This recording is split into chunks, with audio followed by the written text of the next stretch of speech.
No mês de junho, vamos trabalhar uma série com um tema bem convidativo. Vida feliz.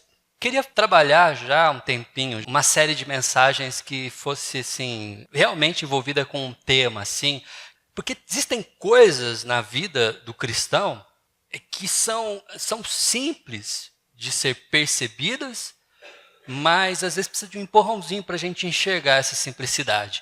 E como a gente não enxerga assim, a gente complica as coisas e parece que a vida fica do avesso. E eu queria, durante essa série no mês de junho, mostrar para vocês que existe simplicidade na vida em Cristo.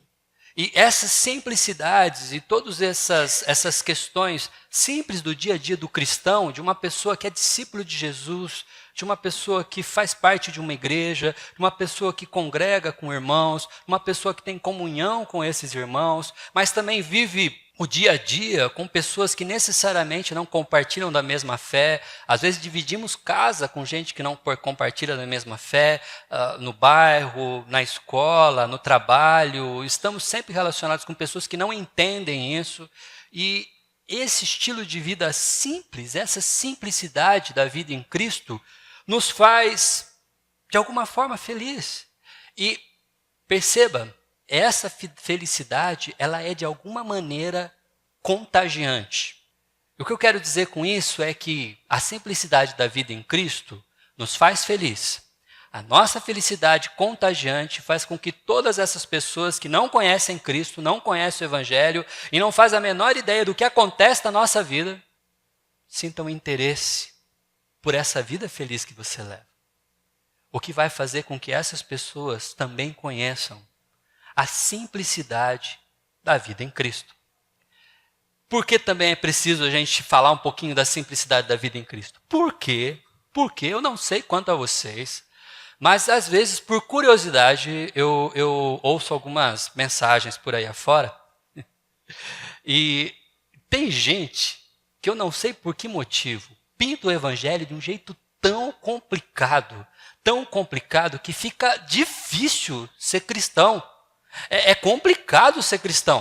Às vezes eu vejo gente que coloca assim que para você, por exemplo, ter, sei lá, perdão dos seus pecados, você tem que fazer uma série de tarefas e uma série de coisas, uma série de passos que faz com que a vida fique complicada, pesada, uma carga desgraçada para você carregar. E eu não estou usando o termo desgraçado pejorativamente, eu estou falando usando na sua raiz, porque é sem a graça. E quando a gente vem para o Evangelho da Graça, a gente percebe que perdão não é complicado. É simples. Há simplicidade no Evangelho. Então, ao longo desse mês de junho, nós vamos falar hoje sobre a gratidão. Domingo que vem, dia 9, sobre a fé. Dia 16, a rendição. Dia 23, confiança em Deus. E dia 30, a missão. Durante esse mês de junho, vamos falar sobre essa vida em Cristo, a vida feliz, simplicidade da vida em Cristo. E hoje, então, sobre a gratidão. Bom, e por que gratidão é importante de ser falado? Porque a gente está acostumado com petição. Quando a gente fala sobre oração, quando a gente fala sobre momentos de oração, ou quando a gente fala sobre necessidade do cristão, ou quando a gente vai parar para falar sobre algo no mover da nossa vida, a gente vai pensar naquilo que faz falta. E naturalmente a gente fala em pedir coisas. Isso não é só entre você e Deus, é entre você e seu pai, sua mãe, é entre você e o seu patrão, é entre você... quando o patrão pergunta como está a coisa no trabalho, a gente sempre vai falar daquilo que está faltando primeiro. Se tivesse uma cadeira mais confortável, esse meu computador é um pouco lento. A gente não vai lembrar de agradecer, a gente vai lembrar de agradecer depois que a gente leva uma indireta. Nossa, mas não tem nada de bom aqui no seu trabalho? Não, de fato a internet é boa, a gente gosta. A gente primeiro faz uma série de reclamação. Olha, meu salário não está muito bom. Aí depois a gente lembra e agradece pelo plano de saúde. A nossa cartilha nos faz sempre pedir primeiro. Quando você está conversando em casa, a gente sempre vai lembrar de pedir as coisas para os pais. Quem é pai sabe disso, porque houve muito mais pedidos do que gratidão. Mas o convite de hoje é você mudar um pouco essa agenda e a gente tentar perceber gratidão. Mas a grande questão é, gratidão, às vezes, é fácil quando tudo vai bem. Meu amigo, se você está pagando suas contas, se você está morando num lugar bom, se você está vivendo uma vida confortável, se você não está passando por nenhuma dificuldade financeira, de saúde, de crise familiar, aí é fácil ser grato. Mas e quando? Quando a gente está passando por problemas? Gratidão, ele é então, a palavra gratidão é o reconhecimento, no caso do cristão, de que a vida não depende exclusivamente da nossa própria capacidade de provar os recursos necessários para a sua manutenção, mas fundamentalmente do mover gracioso de Deus em nosso favor. O que faz então a gente pensar que a gratidão, esse gracioso mover de Deus em nosso favor, existe em todas as circunstâncias. Então, quando tudo vai bem, nós exercemos a gratidão. Mas quando vai mal, será que é possível ser grato? Será que é possível mantermos um espírito de gratidão em meio às tempestades da vida?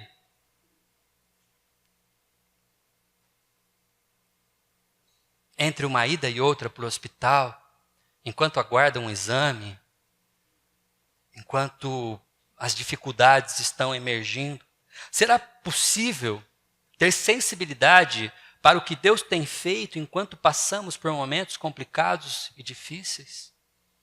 E se isso for possível, será que podemos perceber os benefícios dessa postura para quem exercita gratidão em todo momento?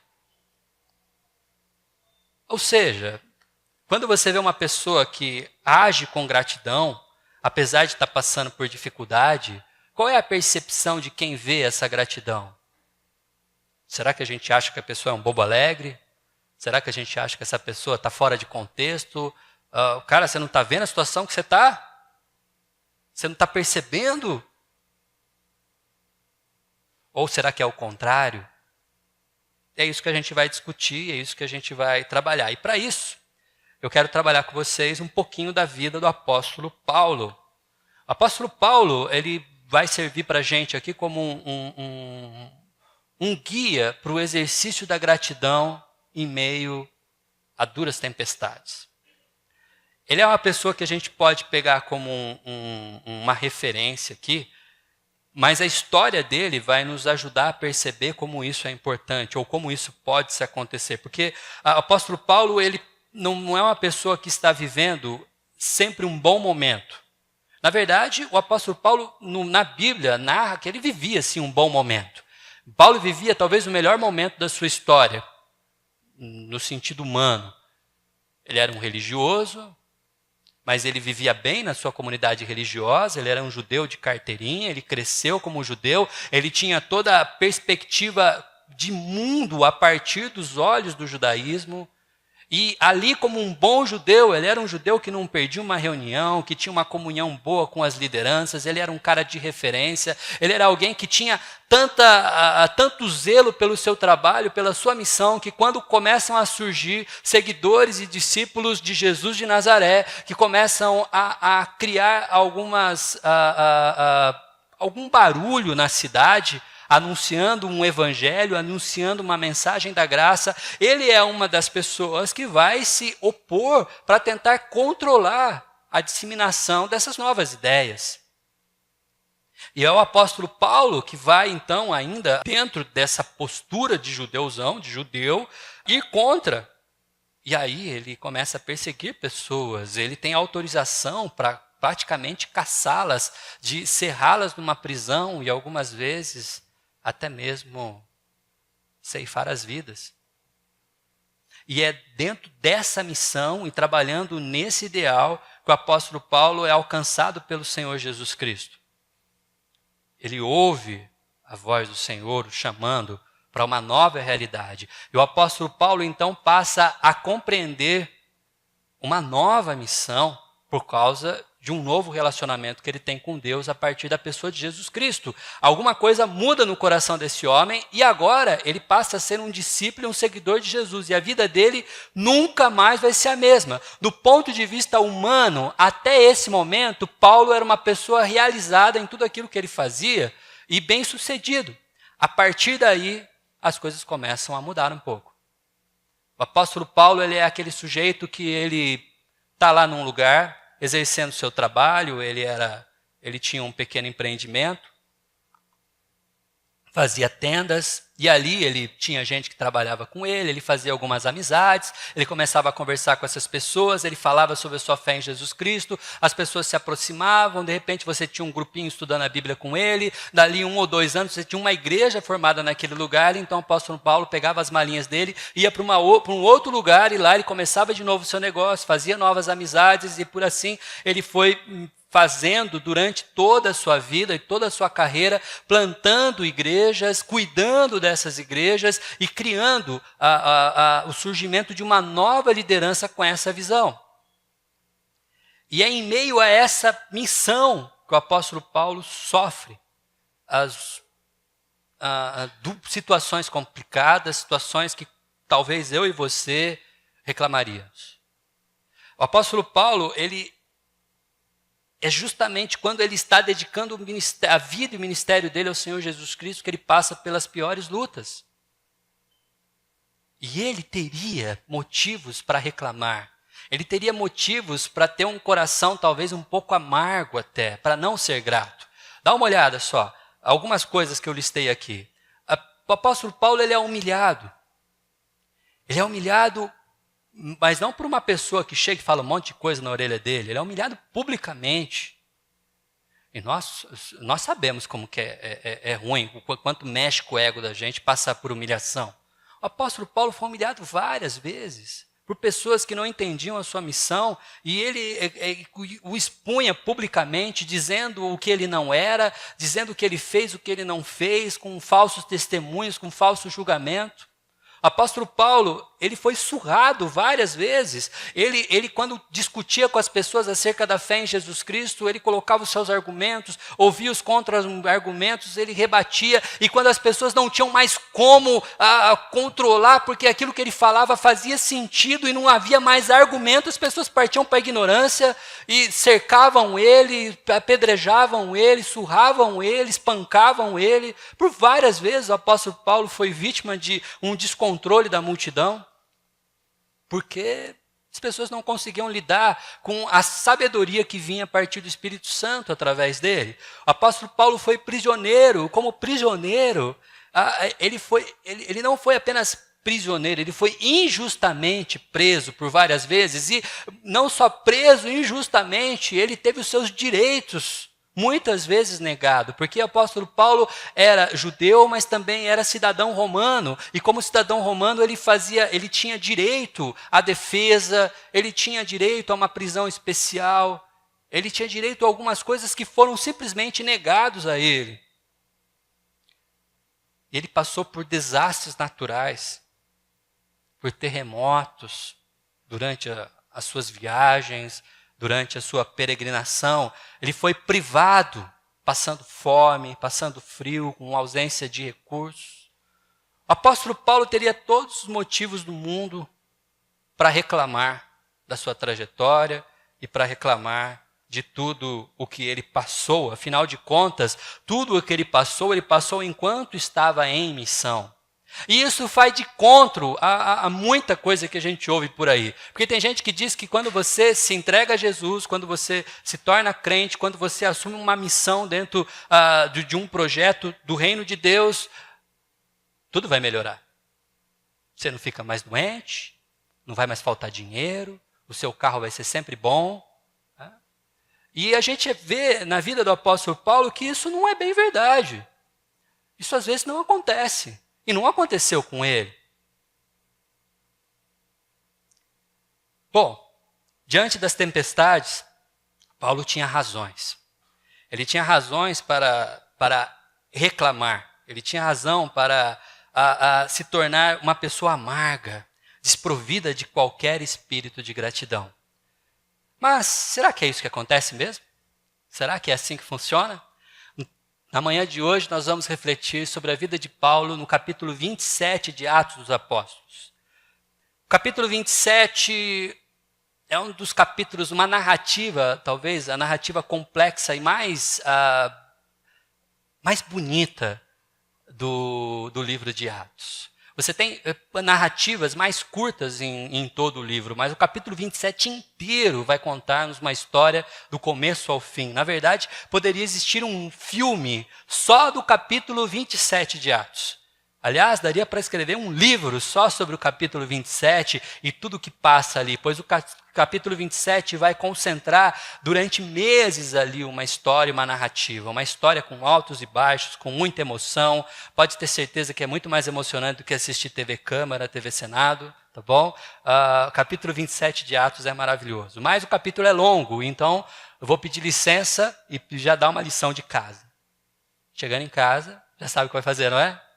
Leia o capítulo 27 de Atos, tá bom? Sei que você vai falar, pastor, chegando em casa eu quero almoçar, domingão, tá com fome, vai ter depois troca de vasinho, a gente vai sair tarde daqui, não tem, pode almoçar, não tem problema. Amanhã, quando você for fazer o seu tempo devocional, pega Atos 27, dá uma lida, relembra aquilo que a gente conversou hoje, aí você pode ler ele todinho, você vai perceber que existem muito mais coisas. Eu separei os textos que estão diretamente relacionados com o que nós vamos refletir. E o texto de Atos 27, então, vai nos contar a seguinte história. Quando ficou decidido que navegaríamos para a Itália, e aí você já pensa, né? Poxa, o pastor vai falar sobre o cara passando numa dificuldade e começa com um cruzeiro pela Europa, né? Tudo que eu queria era um cruzeiro pela Europa. Não é tão bem assim, porque Paulo e alguns outros presos, ou seja, eles estavam encarcerados, foram entregues a um centurião chamado Júlio, que pertencia ao regimento imperial. Júlio, na verdade, nós não temos muita informação sobre ele. Só sabemos que Júlio era um rapaz violento, sabemos que Júlio é uma pessoa que trabalhava para os romanos, e dentro dos seus trabalhos, o que esse rapaz chamado Júlio fazia era caçar condenados à morte para que eles fossem levados para morrer em Roma, já que esses condenados à morte tinham um fim já traçado. Por que não juntar a situação deles com algo que trazia alguma coisa boa para Roma, né? Então eles morriam lá no Coliseu, eles morriam nas arenas, e isso fazia com que o circo romano ganhasse um pouquinho de popularidade. E esse homem, esse Júlio, era a pessoa que pegava esses prisioneiros condenados à morte e levava então para Roma para que eles morressem na arena, né? Esse era o trabalho dele e ele ganhava dinheiro com isso, ok? Bom, embarcamos no navio de Adramítio, que estava de partida para alguns lugares da província da Ásia, e saímos ao mar.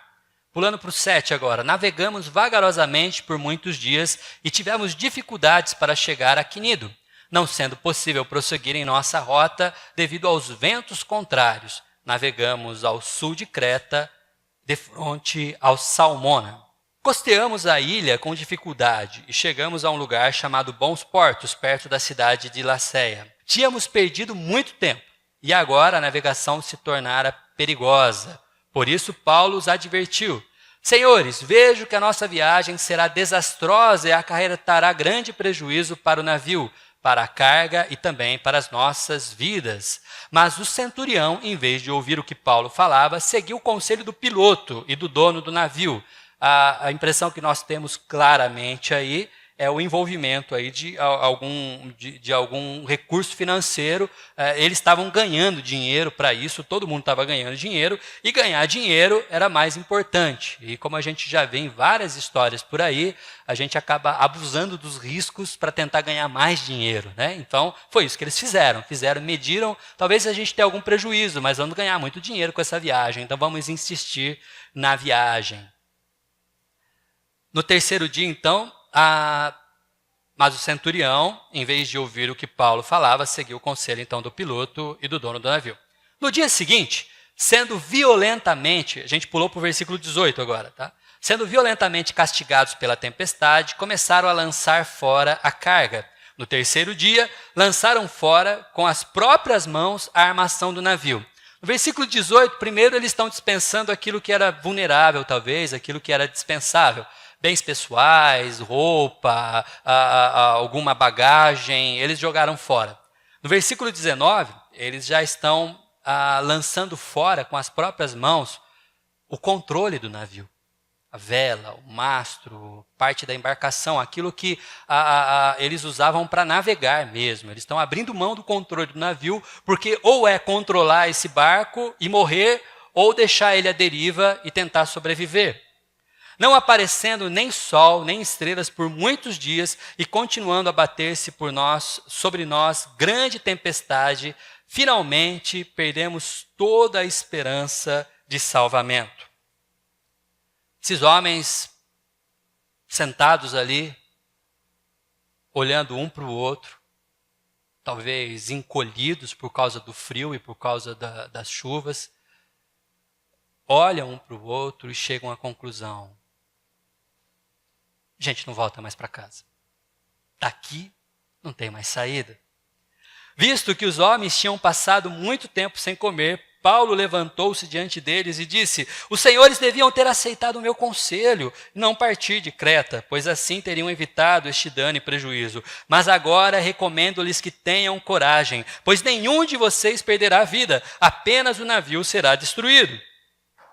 Pois ontem à noite apareceu-me um anjo de Deus, a quem pertenço e a quem adoro, dizendo-me: Paulo, não tenha medo. É preciso que você compareça perante César. Deus, por sua graça, deu-lhe a vida de todos os que estão navegando com você. Assim, tenham ânimo, senhores. Creio em Deus que acontecerá do modo como me foi dito. E pouco antes do amanhecer, Paulo insistia que todos se alimentassem, dizendo: hoje faz 14 dias que vocês têm estado em vigília, constantemente, sem nada comer. Agora eu lhes aconselho a comerem algo, pois só assim poderão sobreviver. Nenhum de vocês perderá um fio de cabelo sequer. Tendo dito isso, tomou o pão e deu graças a Deus diante de todos. Então partiu e começou a comer. A gente vai ler um pouquinho mais, mas até aqui eu já queria parar para a gente tirar algumas lições daqui com o apóstolo Paulo. A pergunta que pode surgir para a gente é: como ter um coração grato em situações adversas? Quando tudo vai bem, não há nem motivo para a gente pensar por que ser grato. Mas quando a gente está passando por dificuldades, como o apóstolo Paulo consegue ser grato no meio de um navio à deriva, numa tempestade terrível, aonde toda a tripulação já chegou à conclusão: vamos morrer? Como? Bom, existem duas maneiras da gente perceber isso.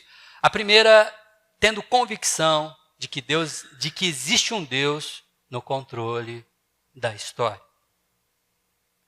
Convicção. Como Paulo consegue ter convicção?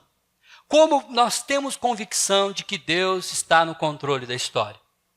Paulo vai nos apresentar pelo menos uma dica para a gente entender como que ele consegue, no meio de uma situação como essa. Talvez a pergunta seja, então, quais são essas convicções que nos alimentam ao longo da vida?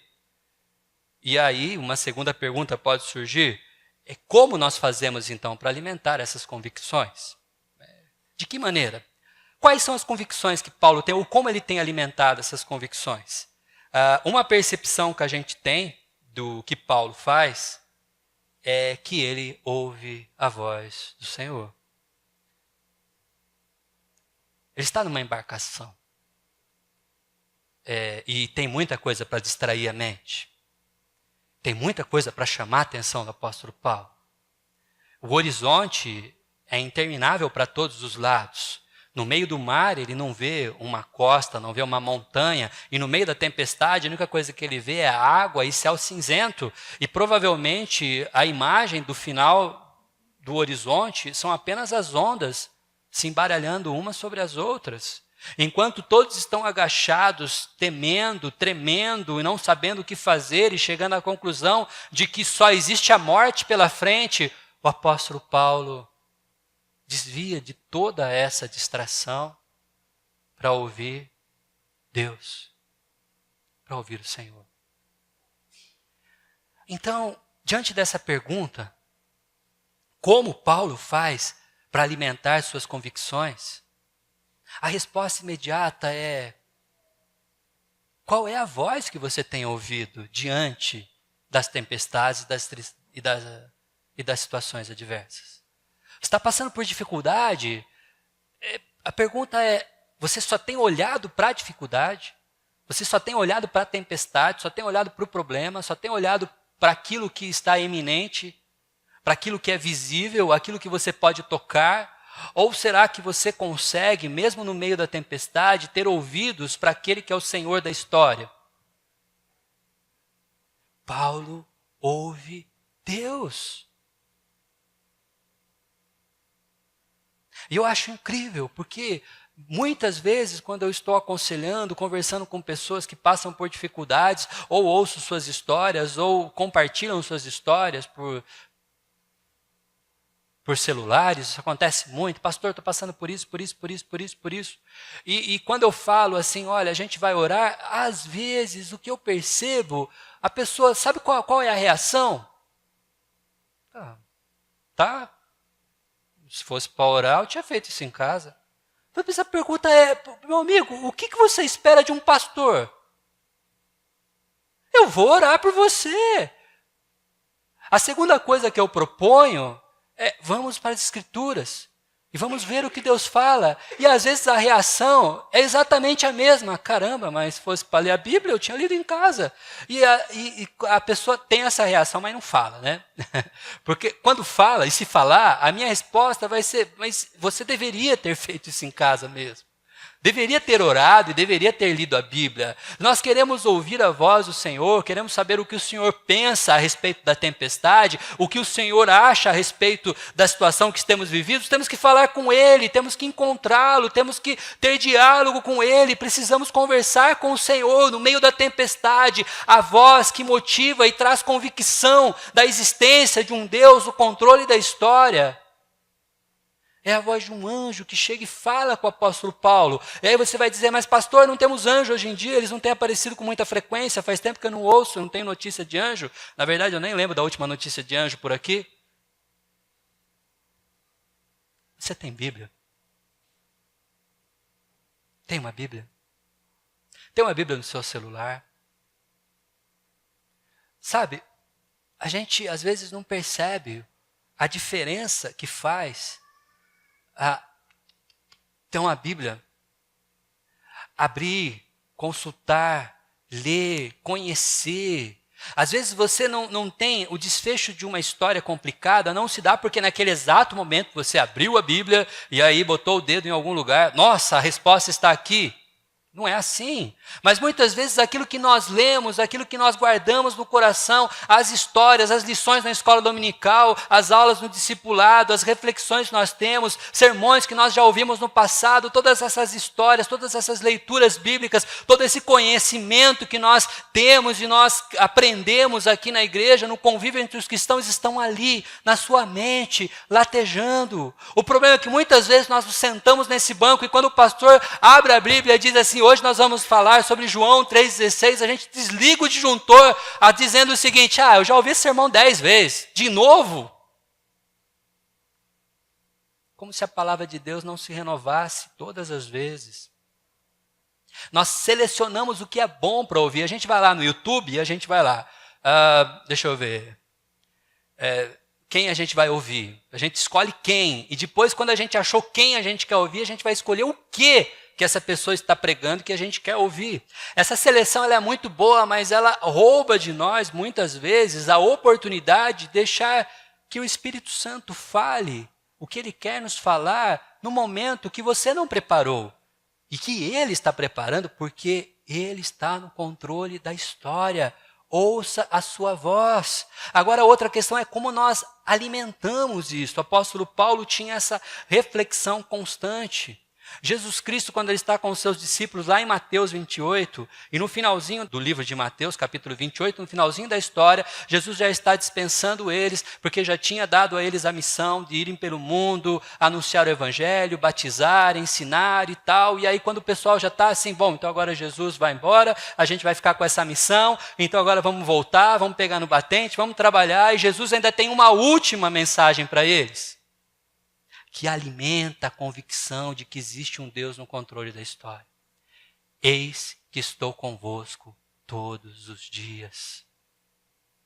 Porque quando nós vamos para a Bíblia, ouvimos a sua voz, mas precisamos lembrar de uma realidade. Deus não escreveu a Bíblia, nos mandou por Sedex e esqueceu da gente. Ele continua presente na história. Quando o apóstolo Paulo está lá naquele barco, passando por aquele momento, naquela tempestade, vendo tudo sendo destruído, vendo aquele barco afundando, vendo as pessoas desesperadas, ele tinha convicção de que Deus estava com ele naquele barco. Jesus Cristo está ali, porque é promessa dele: estarei convosco todos os dias. E se eu estou num barco que está afundando, Jesus está comigo. Por isso, Paulo consegue ter um coração grato em situações adversas. Segunda coisa, como Paulo pode ter um coração grato? Tendo percepção de boas coisas, apesar da tempestade. Existe algo complicado quando estamos focados em problema. É que a nossa visão se encurta e a gente só vê o problema. E não enxergamos as outras coisas. Ali naquele barco, todo mundo só tinha olhos para a tempestade. O problema é a tempestade, todo mundo só enxerga a tempestade. E gente que é assim, acaba focando demais no problema, e a narrativa dela é só o problema. Você vai conversar com a pessoa, tá mal. E aí como vão as coisas? Tá ruim. E aí como está a saúde? Tá ruim, tá péssima. E aí como é que está o emprego? Ixi, tá terrível. Problema, problema, problema. E aí você começa a viver com pessoas que têm aquele famoso jargão, né? Minha vida é só problema, tudo só acontece comigo, né? A gente vira aquela hiena do desenho antigo da década de 80, né? Ó vida, ó céus, é tudo desgraça. Será que não existe uma coisa boa nessa sua história? Será que não tem uma coisa boa para você perceber? O apóstolo Paulo, ele consegue ter um coração grato em situações adversas porque ele tem percepção de coisas boas, mesmo no meio de um barco sendo destruído, sendo totalmente despedaçado, perdido no mar, à deriva, que está pronto para afundar e onde todo mundo já chegou à conclusão: vamos morrer. E o que Paulo percebe no meio dessa desgraceira toda? Um pão. Um pão. Sim. Eu não estou dizendo que a coisa precisa ser absurdamente boa para isso chamar a sua atenção no meio da tempestade. Só precisa ser uma coisa boa. O que tem de bom em toda a sua história? Tá, talvez você esteja passando por lutas, mas você está carregando seu filho no colo. Tá, às vezes você está com dificuldades no emprego. Meu amigo, 13 milhões de desempregados e você tem um emprego.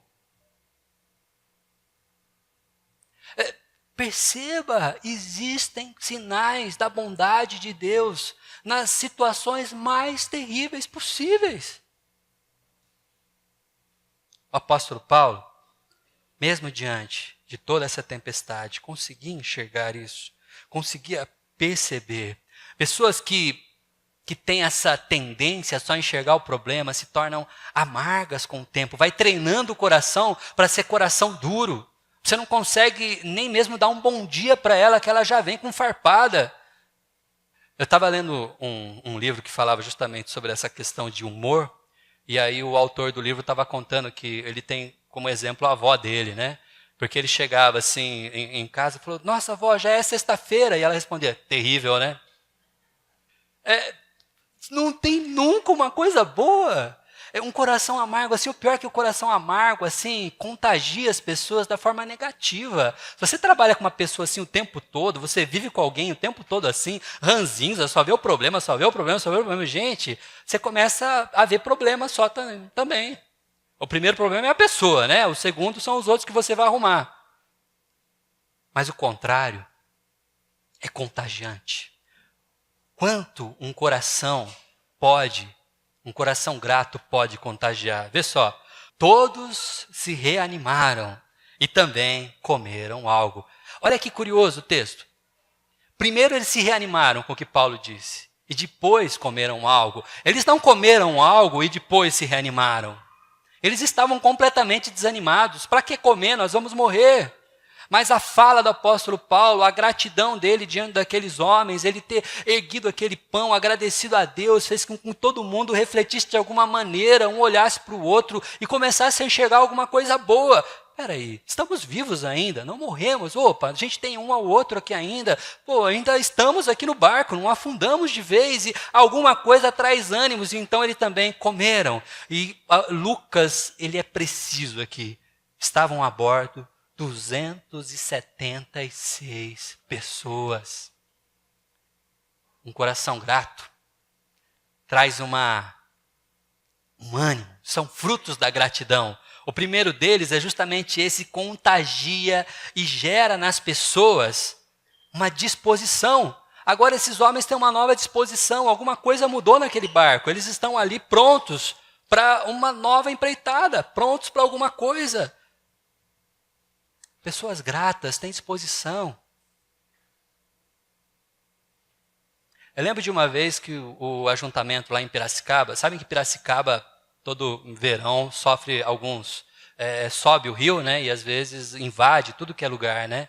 E o Marquito estava uma vez contando, naquela época ele só tinha culto à noite, eles chegaram 4 da tarde para fazer os ensaios, e a água tinha subido até a rua e estava até o primeiro degrau da arquibancada do ajuntamento. Você já foi no ajuntamento, eles têm arquibancadas, assim, né? E a água tinha inundado tudo. Ela já tinha descido, mas ela tinha chegado até aquele ponto. Isso era 4 da tarde, o culto ia começar às 7 da noite. E Marquito estava contando para mim. Estava ele, a esposa dele, o pessoal que foi para ensaiar o louvor, todo mundo com o rodo, puxando água com barro para limpar o templo, né? E isso desanima qualquer pastor. Você chegar na igreja pronto para o seu serviço, aquele momento, o ápice da sua semana, você se prepara a semana toda para isso, e você chega, a igreja está um caos, cheia d'água, cheia de barro, suja, e todo mundo puxando a água. Então a esposa do Marquito, enquanto puxava a água, disse assim, acho que a gente podia mudar o nome de ajuntamento para alagamento agora, né? E aí todo mundo percebeu que havia motivo para gratidão. A água tinha baixado, a água tinha cedido, estavam limpando o templo e todo mundo deu risada naquela hora e começaram a perceber que tem coisa boa aqui. Daqui a pouco nós vamos celebrar um culto e vamos adorar a Deus aqui nessa igreja, vamos puxar essa água, tirar esse barro e pronto, a água invadiu a cidade toda, todo mundo sabe disso. Perceber, isso gera disposição, as pessoas puxam a água, puxam o barro e vamos trabalhar. Todos se reanimaram e também comeram algo. E estavam a bordo 276 pessoas.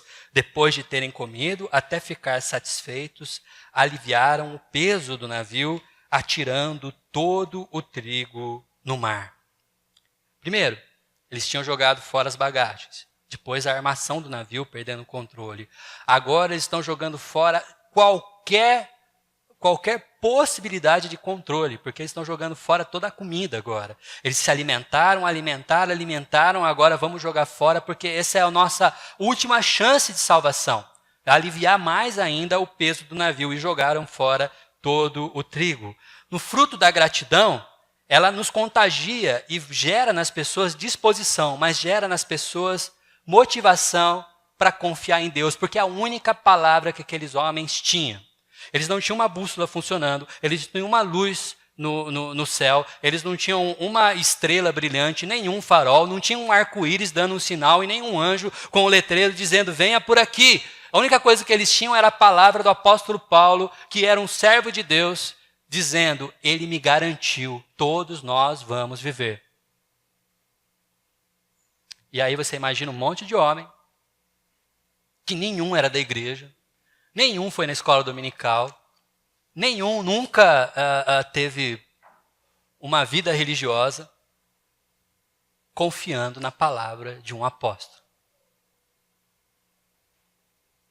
Sabe o que isso me lembra? Me lembra muito as quintas-feiras aqui, com a dona Magda. Né, dona Magda?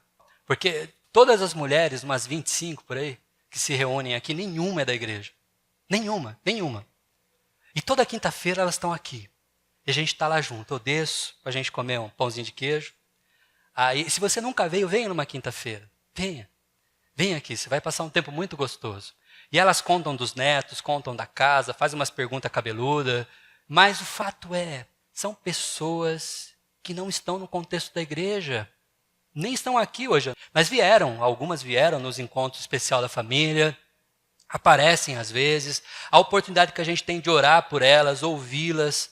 E de, às vezes, percebê-las confiando na palavra. Através do nosso testemunho. Pessoas que não estão ali convivendo, mas olha como que a nossa gratidão, aquilo que nós fazemos pode contagiar. Contagiar gera nas pessoas motivação para confiar em Deus. Aqueles homens jogaram fora a comida. Agora tem que entender que alguma coisa vai acontecer. E alguma coisa acontece. Cortando as ondas, deixando-nas no mar, desatando ao mesmo tempo as cordas que prendiam os lemes, então, alçando a vela da proa ao vento, dirigiram-se para a praia. Esse texto é lindo. Imagina o vento que vem do nada e simplesmente infla o que restou de vela e empurra aquele navio inteiro de um caos completo para uma praia. Simplesmente aconteceu. Um milagre aconteceu e aquele barco foi parar na praia. Mas nem toda a história é tão boa, porque o navio encalhou num banco de areia, onde tocou fundo, a proa encravou-se, ficou imóvel e a polpa foi quebrada pela violência das ondas. Consegue imaginar? Não dá para fazer um filme disso? E quem não passa por isso? Você tem um sopro que traz um alívio, que traz puxa, agora vai dar certo, a gente está vendo a praia, o barco está indo para a praia, mas de repente, quando você está lá, um banco de areia prende, quebra o barco, e parece que nada sai do lugar, e de novo está tudo travado. Esses homens estão passando por isso. E então, o centurião ordenou aos que sabiam nadar, se lancem primeiro ao mar em direção à terra, e aos outros teriam que se salvar em tábuas ou pedaços do navio. Dessa forma, todos se chegaram a salvo em terra. Os frutos da gratidão contagiam e geram nas pessoas atitude para com as tempestades. A pergunta que você deve fazer talvez é, pastor, quando a gente está no meio da tempestade, o que a gente faz? A gente ora e fica aguardando? Ou a gente sai dando tiro para todo lado e tenta resolver com as nossas próprias mãos? A resposta está nesse texto. Quando você está no barco e não tem leme, não tem embarcação e não tem o que fazer, meu querido, a gente ora e aguarda Deus fazer alguma coisa. E às vezes a gente precisa parar. Uma das devocionais dessa semana em áudio foi justamente isso. Pare de lutar. Quem ouviu essa devocional essa semana? Pare de lutar. Tem hora que você precisa parar e deixar Deus fazer as coisas. Tem hora que você não tem mal o que fazer. Sabe o que você faz? Senta e descansa e aguarda. E aí a gente ora para uma oportunidade de emprego, ora para uma mudança no contexto, ora para uma mudança na política, ora para uma mudança em casa, ora para que Deus faça alguma coisa. Mas, meu querido, quando Deus soprar o vento, quando as ondas começarem a se mover e quando a embarcação começar a se deslocar em direção à praia, nade, faça alguma coisa, é hora de agarrar com as duas mãos, porque enquanto aqueles homens não podiam mover a embarcação, eles aguardavam, mas quando ela parou, estancada na areia, e agora eles estavam ali olhando para a praia, precisaram pular e se jogar na água. Quem sabe nadar vai nadando, quem não sabe se agarra em alguma coisa, mas vá para a praia. O problema é que a gente pede para Deus fazer coisas que nós não podemos, e isso está certo. Na hora que Deus faz, a gente começa a avaliar se é isso mesmo ou não. Você ora durante meses pedindo a Deus uma oportunidade de emprego. E aí quando ela surge, você começa a fazer as contas, será que é? Será que não é? Será que é Satanás me tentando? Meu querido, você estava orando pelo quê? Não era uma oportunidade? Ela não surgiu? Agarra com as duas mãos. Não era o emprego que você queria, mas é o que Deus mandou. Tem gente que não sabia nadar, se agarra em alguma coisa e vai. Gratidão gera disposição para que as pessoas tenham atitude mesmo com as tempestades. Por fim, eu quero deixar então com você um desafio. Tenha um diário de oração. Faça esse exercício. Escreva. Tenha a experiência de narrar num livro, num caderno, as suas necessidades, mas também a sua gratidão. Que seja um diário equilibrado, onde você possa dizer a Deus aquilo que você precisa, mas onde você possa dizer a Deus os motivos da gratidão, percebendo coisas, mesmo no meio da tempestade, coisas boas que acontecem, mesmo no meio das lutas. Esse exercício faz a gente sempre refletir. Tira um período do seu dia e comece a escrever. Coloca a data, porque é bom para você voltar depois e relembrar. Quem faz isso sabe como é bom você folhar e ver que, nossa, no ano passado eu estava pedindo tanto para Deus um emprego novo, e olha só, estou trabalhando. Olha, 20 anos atrás eu pedia tanto para Deus uma esposa, e olha só, já estou casado, estou com 2 filhos. E você vai folhando e você vai percebendo a ação de Deus. Mas a segunda coisa que eu quero que você faça, coloque sua lista diante de Deus. Sabe por quê? Porque a gente escreve, até consegue, mas dialogar isso com Deus não é uma prática comum às vezes. A verdade é que nós temos dificuldade para narrar isso. Quando a gente conta para alguém é mais fácil, mas para Deus às vezes a gente tem uma certa dificuldade. Se sente meio esquisito, falando sozinho isso aqui, Deus, estou lendo sozinho, o senhor está aí mesmo? Né? Mexe alguma coisa para saber se o senhor está aí. E aí Deus mexe, você sai correndo de medo. Mas a gente tem essa dificuldade, mas é um exercício. Sabe o que você faz? Pega o seu caderninho, vai para o seu quarto, em secreto, fecha a porta em secreto e lê ele com Deus e conta para Deus as coisas que você está precisando e conta para Deus as coisas boas que você está percebendo na sua vida. Faça isso. E você vai, com certeza, alimentar toda a sua percepção de que existe Deus e Ele está no controle. E de que esse Deus pode criar motivação para ter uma vida de gratidão. Essa vida não é uma vida complicada. É uma vida simples. Mas ela é simples porque é uma simplicidade em Cristo Jesus. Que Ele possa abençoar você. Amém?